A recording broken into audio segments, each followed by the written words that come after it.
kisah yang masyhur tentang Umar radhiyallahu anhu yang sudah kita tahu tentunya dengan cucu penjual susu, gitu kan? Ya masyhur Umar bin Khattab setiap malam selalu keliling Madinah dan mencari apakah ada masyarakat yang butuh atau tidak. Satu malam beliau lewat di sebelah rumah nenek penjual susu yang sedang bicara sama cucunya sambil berkata, wahai cucuku, susu banyak orderannya sekarang. Lebih baik kita tambah air, campur air saja. Kata cucunya, jangan. Kalau nenek campur itu, maka kalau Amir Mu'minin Umar bin Khattab tahu, kita akan dihukum. Karena sudah ada peraturan, tidak boleh. Gitu kan.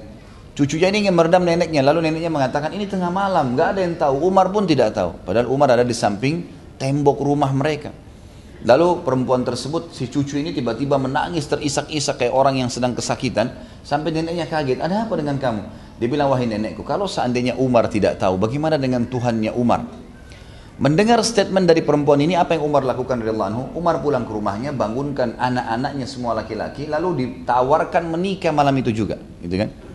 Ini kalau udah malam-malam dibangunkan suruh nikah kan luar biasa. Yang laki-laki paling kuat ketawanya ya. Dibangunin suruh nikah, semuanya diam. Kata Umar, adakah yang mau menikah dengan cucu penjual susu? Nggak ada yang nyaut. 2 kali nggak ada yang nyaut, 3 kali nggak ada yang nyaut. Kata Umar, kalau nggak ada yang mau nikahi, saya akan nikahi. Maka Asim angkat tangan berkata, anak Umar bin Khattab, ya, tapi ini tidak masuk dalam kalangan sahabat dia karena dia lahir setelah Nabi SAW meninggal. Maka Asim berkata, ayahku, saya akan menikahi dia demi untuk bakti dengan anda. Maka menikahlah. Lalu keduanya memiliki anak Abdul Aziz. Lalu Abdul Aziz punya anak Umar bin Abdul Aziz, khalifah yang masyhur. Hampir mayoritas ulama yang menceritakan tentang sejarah kesolehan Umar bin Abdul Aziz yang 2 tahun memimpin sampai tidak ada lagi orang yang menerima zakat, orang sudah sangat luar biasa lah, makmur gitu kan. Itu karena kesolehannya cucu penjual susu tadi. Jadi dari neneknya tuh turun tuh kesolehan gitu kan. Makanya jangan heran kalau orang-orang jalur keturunannya memang dasarnya baik-baik, soleh, terutama di jalur ibunya, itu bukan mustahil memang terwariskan. Ada orang memang subhanallah secara fitrahnya begitu. Secara alami memang dia baik gitu, mudah dipandu, tidak suka buat masalah dengan orang. Ada orang alami begitu, subhanallah, terwariskan. Jadi kesolehan itu selain bermanfaat buat kita, kita akan dapat balasan dari Allah. Dan juga secara alami, orang yang soleh, orang yang baik itu disukai oleh masyarakat. Tidak ada orang itu yang rajin ke masjid, senyum dengan orang, bantu orang susah lalu dibenci, nggak ada itu. Pasti dia baik gitu kan.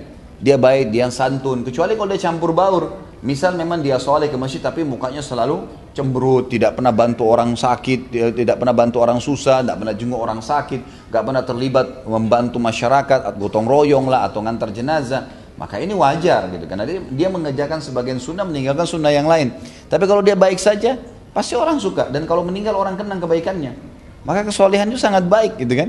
Beda dengan keburukan semua orang tidak suka. Orang ada lewat iseng dipukul, orang iseng pukul. Atau orang sengaja mengambil barang orang lain. Secara alami, biar juga bukan muslim, orang anggap itu perbuatan buruk. Dibenci di masyarakat, juga berbahaya, kena ancaman-ancaman dari Allah subhanahu wa ta'ala. Jadi kesolehan bermanfaat buat dia, bermanfaat juga buat lingkungannya, gitu kan, dan bisa terwariskan.